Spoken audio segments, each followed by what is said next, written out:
আমাদেরকে এখানে passive form খুব বেশি ইউজ করতে হবে। তো ধরো একটা সেন্টেন্স আছে, ধরো কোম্পানি এক্স, লাইন গ্রাফে এরকম আছে, এরকম ধরো গ্রাফ আছে।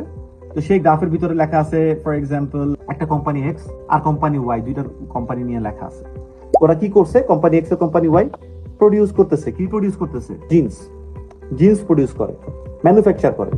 ধরো জিন্স ম্যানুফ্যাকচার করতেছে কে কে, কোম্পানি এক্স এবং company Y. Company X 20,000 jeans করছে 2000 সালে, কোম্পানি ওয়াই 1000 পিস করছে 2005 সালে।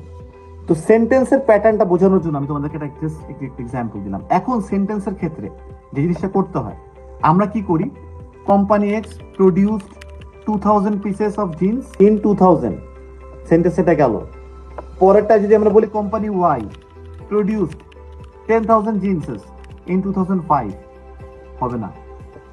সাবজেক্ট তারপর ভার্ব অবজেক্ট আমরা একইভাবে রাখলাম না, এইটাই আমাদেরকে চেঞ্জ করতে হবে। ভাই কিভাবে করবো তাহলে, এখানে আমাদেরকে ভয়েস চেঞ্জের প্যাসিভ ফর্মটা আনতে হবে, এটা মাথায় রাখতে হবে।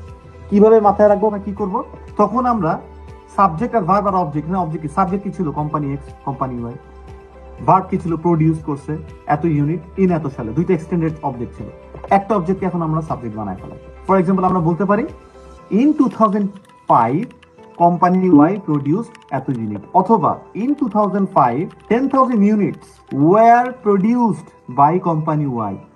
প্রথমে এটা লিখছিলাম company X produced 20,000 unit in 2000, company X ফার্স্টে রাখছি, কত ইউনিট প্রডিউস করছে মাঝখানে রাখছি, কত সালে করছে শেষে রাখছি।